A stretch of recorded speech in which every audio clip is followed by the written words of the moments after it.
बिस्मिल्लाहिर्रहमानिर्रहीम। अस्सलाम वालेकुम नाज़रीन। सेंट्रल जेल साहिवाल से 3 अफराद का कातिल 17 फुट ऊंची दीवार फलांग कर फरार होने में कामयाब हो गया।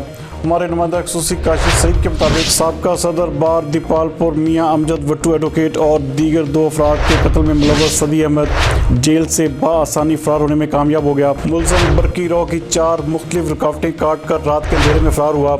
अब तक की इतलात के मुताबिक superintendent jail Razaullah, deputy superintendent Afzal Wattoo समेत 15 के करीब एहलकारों को मुअत्तल किया जा चुका है। फरार होने वाले कैदी ने अपने 3 साथियों की मदद से भागने का मंसूबा बनाया और कटर, दस्ती और कदाल की मदद से जंगला काटा और रस्सी की मदद से दीवार फलांग कर फरार होने में कामयाब हो गया, जबकि बाकी 2 मुबैना साथी दीवार फलांगने में नाकाम रहे। फरार होने वाले 19 साला कैदी सदी अहमद की तलाश का सिलसिला ताहाल जारी है।